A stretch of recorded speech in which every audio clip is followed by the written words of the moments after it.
उत्तर प्रदेश के मुख्यमंत्री योगी आदित्यनाथ इस वक्त मौजूद हैं। शक्ति रानी शर्मा कालका से जो उम्मीदवार हैं बीजेपी की, वो भी आपको इस वक्त मंच पर दिखाई दे रही हैं।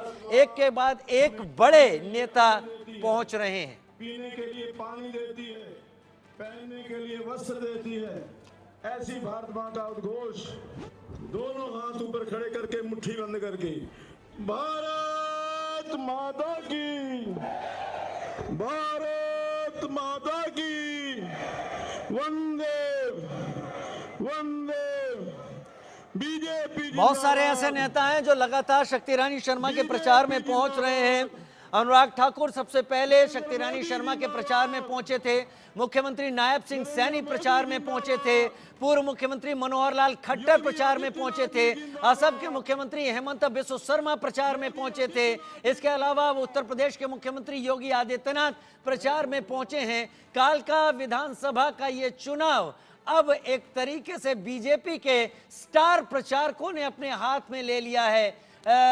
जयराम ठाकुर भी इस वक्त तस्वीरों में दिखाई दे रहे हैं। एक के बाद एक बड़े नेता हरियाणा के चुनावों में कालका विधानसभा सीट पर लगातार अपनी उपस्थिति दर्ज करा रहे हैं। हार्दिक अभिनंदन करता हूं, स्वागत करता हूं और उनका धन्यवाद भी करता हूं कि हमारे बीच में वो बहुत समय से निकाल करके यहाँ पर पधारे हैं। ये मत हमारी माँ भूमि धन्य हो गई है। आदरणीय हमारे बीच में श्री जयराम ठाकुर जी, पूर्व मुख्यमंत्री हिमाचल प्रदेश, आदरणीय श्रीमती शक्ति रानी जी शर्मा, विधायक प्रत्याशी कालका, आदरणीय श्रीमती बंतो कटारिया जी, हमारे जिला के अध्यक्ष श्री दीपक शर्मा जी, रैली के संयोजक और भारतीय जनता युवा मोर्चा के प्रदेश अध्यक्ष श्री योगेंद्र शर्मा जी, श्री ब्रजेश सिंह जी मंत्री उत्तर प्रदेश, श्री कुलभूषण बेयर जी महापौर, श्री हरिंदर मलिक जी, श्रीमती परमजीत कौर जी, उपस्थित सभी हमारी पार्टी के अन्य सभी वरिष्ठ नेतागण, आज की रैली में कोने कोने से आए हुए सभी भारतीय जनता पार्टी के वरिष्ठ कार्यकर्ता बंधुओं, पार्टी की जान और शान कार्यकर्ता बंधुओं, मैं आप सबकी तरफ से आदरणीय योगी आदित्यनाथ जी का प्यारे और न्यारे बहनों और भाइयों ने राम राम।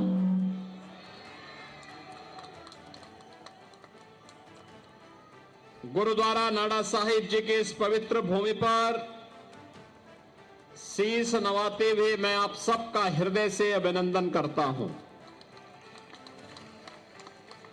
बहनों और भाइयों, जैसे जैसे चुनाव की तारीख नजदीक आती जा रही है, कांग्रेस के हौसले पस्त होते जा रहे हैं और अब उन्हें एहसास हो गया है कि हरियाणा में उनकी दाल नहीं गलने वाली है। यहां की माताओं बहनों ने एक नारा दिया है कि मेरा हरियाणा नॉन स्टॉप हरियाणा। हरियाणा का विकास ऐसे ही नॉन स्टॉप चलना चाहिए। तीसरी बार फिर से भारतीय जनता पार्टी को मौका मिले और यही आह्वान करने के लिए मैं आपके बीच आया हूं कि भरोसा दिल से भाजपा, भरोसा दिल से भाजपा। मंच पर उपस्थित हरियाणा विधानसभा के माननीय अध्यक्ष और आपके लोकप्रिय विधायक और वर्तमान में प्रत्याशी श्री ज्ञानचंद गुप्ता जी, कालका विधानसभा क्षेत्र से भारतीय जनता पार्टी की लोकप्रिय प्रत्याशी श्रीमती शक्ति रानी शर्मा जी, हिमाचल प्रदेश के हमारे पूर्व मुख्यमंत्री माननीय श्री जयराम ठाकुर जी, जिला अध्यक्ष भारतीय जनता पार्टी श्री दीपक शर्मा जी, प्रदेश उपाध्यक्ष श्री बंतो कटारिया जी, मेयर पंचकुला श्री कुलभूषण गोयल जी, प्रदेश अध्यक्ष युवा मोर्चा श्री योगेंद्र शर्मा जी, संयोजक पंचकुला विधानसभा श्री हरेंद्र मलिक जी और जिनकी आवाज ने पूरे देश और सनातन धर्मावलंबियों को विभूत किया, जो राम को लाए हैं, इस भजन को लोकप्रिय बना करके आम जन तक पहुंचाने वाले सुप्रसिद्ध भजन गायक श्री कन्हैया मित्तल जी, उत्तर प्रदेश सरकार के मंत्री श्री ब्रजेश सिंह जी, पंचकुला और कालका से जुड़े हुए मेरे सभी उपस्थित बहन और भाइयों, हरियाणा विधानसभा चुनाव 5 अक्टूबर को होने जा रहा है। बहनों और भाइयों, शारदीय नवरात्रि 3 अक्टूबर से प्रारंभ हो रहा है। शारदीय नवरात्रि की तीसरी तिथि हरियाणा के भाग्य को बनाने वाली तिथि साबित होनी चाहिए। और याद रखना, जगत जननी मां भगवती लक्ष्मी वह कमल के फूल पर ही विराजमान होकर के सुख और समृद्धि की अपना अनुकंपा बरसाती है। और इसीलिए आपसे आह्वान करने के लिए मैं आया हूं। ये डबल इंजन सरकार का महत्व क्या होता है? अगर इसका महत्व देखना हो, 2 घटनाओं से आप आसानी से समझ सकते हैं। एक, अयोध्या धाम की धरती से मैं यहां पर आया हूं। अयोध्या का नाम लेते ही यहां पर सभी राम भक्तों के मुंह से जय श्री राम का नारा निकल पड़ा। बहनों और भाइयों, 5 सदी के बाद, 500 वर्षों के बाद अयोध्या में रामलला अपनी पावन जन्मभूमि पर फिर से विराजमान हो गए हैं। मैं केवल एक बात पूछना चाहता हूं, अगर उत्तर प्रदेश में भारतीय जनता पार्टी की डबल इंजन की सरकार नहीं होती तो क्या ये काम हो पाता? क्या ये कांग्रेस कर पाती? क्या कांग्रेस तो कहती राम हुए ही नहीं, ये तो राम पे विश्वास नहीं करते, एक कृष्ण पे विश्वास नहीं करते। इनको चाहिए, कहते हैं कि राम के लिए भूमि नहीं होनी चाहिए, कृष्ण के लिए भूमि नहीं होनी चाहिए, भूमि तो केवल वक्फ बोर्ड के लिए होनी चाहिए। और इसीलिए इन्होंने चांद मोहम्मद को टिकट बना करके पंचकुला को लूटने के लिए भेज दिया है। बहनों और भाइयों, ये बदनसीब है कांग्रेसी लोग जो अपनी विरासत को ही भूल गए हैं। राम को ही इन्होंने भुला दिया है, कृष्ण को भुला दिया है। तो भगवान राम ने भी और भगवान कृष्ण ने भी इनकी तरफ से मुंह फेर लिया है। कहो जाओ, अपनी दुर्गति को प्राप्त हो जाओ। और इसीलिए आज मैं आपसे कहने के लिए आया हूं कि कांग्रेस को भी, देश ने भी, हरियाणा ने भी और यूपी ने भी 60 वर्ष से अधिक समय तक शासन करने का अवसर दिया था। प्रदेश में भी और केंद्र में भी उन्होंने राम जन्मभूमि की सुध नहीं ली, आपके विकास की सुध नहीं ली, आपके लोक कल्याण की सुध नहीं ली। ये केवल अपना भरते रहे, अपने परिवार के नाम पर करते रहे, बाकी किसी के नाम से इनको कोई लेना देना नहीं था। लेकिन बहनों और भाइयों, जैसे ही 2014 में मोदी जी देश के प्रधानमंत्री बने, 17 में मोदी जी के आह्वान पर यूपी के अंदर सरकार बनी। अगले 2 वर्ष के अंदर, मात्र 2 वर्ष के अंदर डबल इंजन की सरकार ने 500 वर्षों की समस्या का समाधान कर दिया और अयोध्या में रामलला का विराजमान हो गया। यह है डबल इंजन सरकार की ताकत। डबल इंजन सरकार की ताकत दूसरी क्या हो सकती है? कांग्रेस ने दंश दिया आतंकवाद का, नक्सलवाद का, अलगाववाद का, अराजकता का, महंगाई का, भ्रष्टाचार का, भाई भतीजावाद का, क्षेत्रवाद का, जातिवाद का। भाजपा ने नारा दिया राष्ट्रवाद का। भारतीय जनता पार्टी ने कहा सबका साथ सबका विकास। भारतीय जनता पार्टी ने कहा था कश्मीर के लिए एक देश में 2 प्रधान, 2 निशान और 2 विधान नहीं चलेंगे, नहीं चलेंगे। और बहनों और भाइयों, भारतीय जनता पार्टी का जो आह्वान था, आज उस आह्वान के रूप में आप देख सकते हैं कश्मीर में धारा 370 समाप्त हो गई। कश्मीर में धारा 370 समाप्त। कल कश्मीर, जम्मू कश्मीर विधानसभा का अंतिम चरण का चुनाव है। अभी 3 दिन पहले मैं स्वयं जम्मू में था। जम्मू एयरपोर्ट पे मैं गया तो एक आवाज आई कि राम राम साहब, जो कि मेरा कोई परिचय था नहीं तो मैं सीधे जा रहा था। तब तक आवाज आई फिर कि योगी जी राम राम। मैंने देखा तो एक मौलवी थे।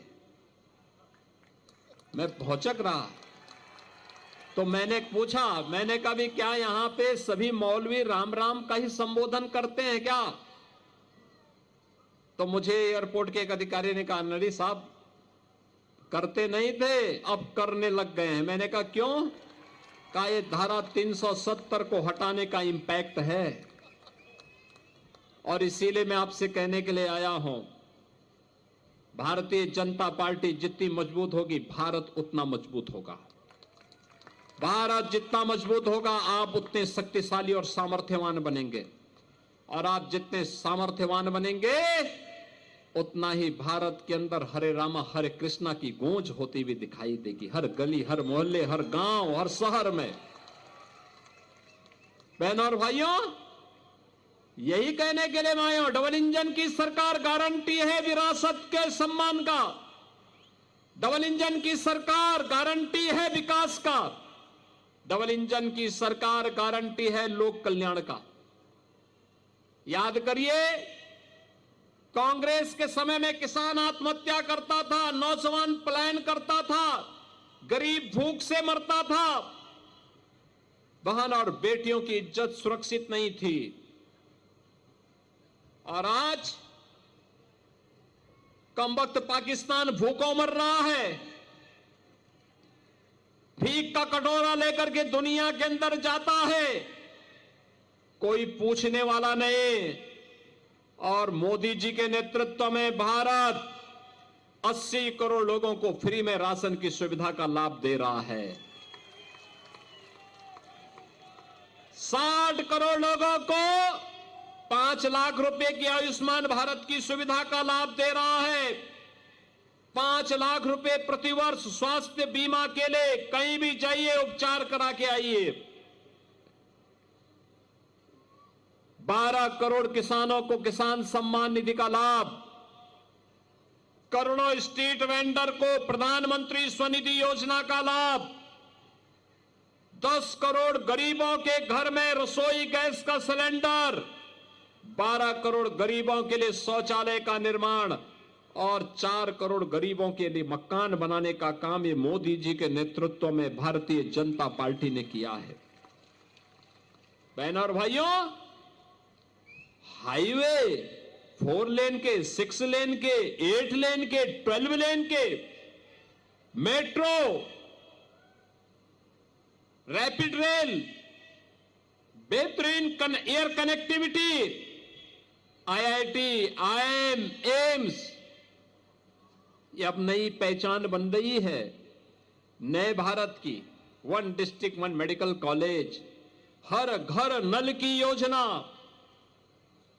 ये सभी तो किसी का चेहरा देख करके नहीं, सबका साथ और सबके विकास के भाव के साथ भारतीय जनता पार्टी ने किया।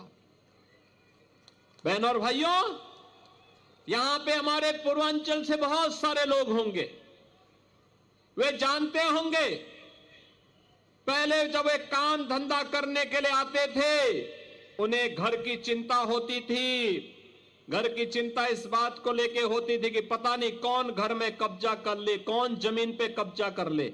लेकिन पिछले 7.5 वर्ष के अंदर उत्तर प्रदेश के अंदर जिस भी माफिया ने कहीं पे कोई कब्जा किया है तो खाली हो चुका है, स्वयं खाली हो गया। इससे पहले कि वहां बुलडोजर चलता हो, स्वयं खाली होके भाग गए।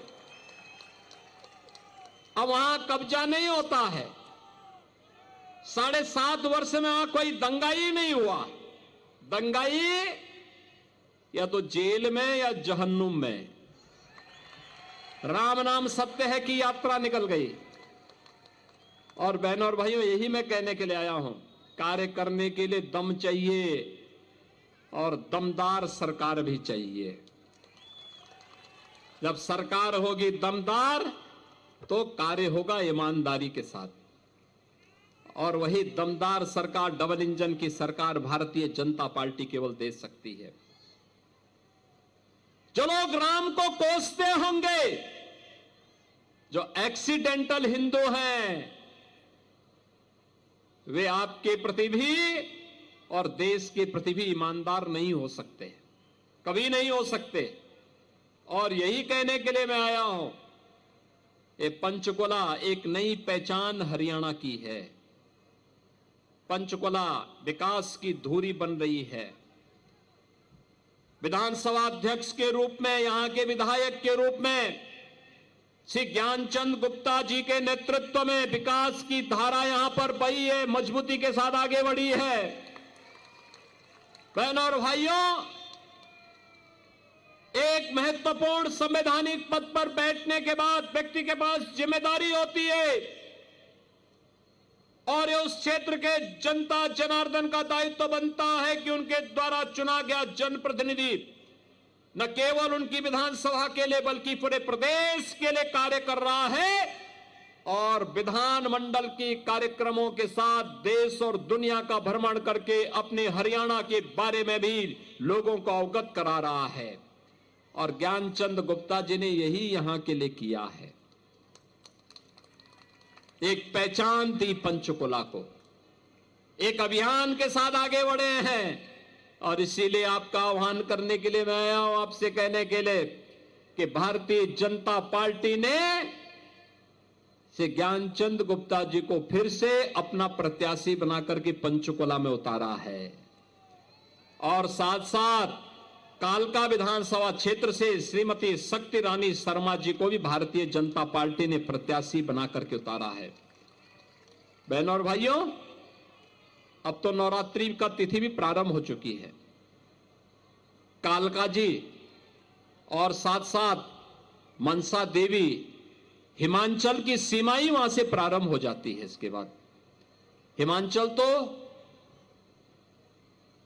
पर्वतराज हिमाचल की पुत्री मां पार्वती सती, वहीं से भगवान शिव के साथ उनका स्वयंवर होता है।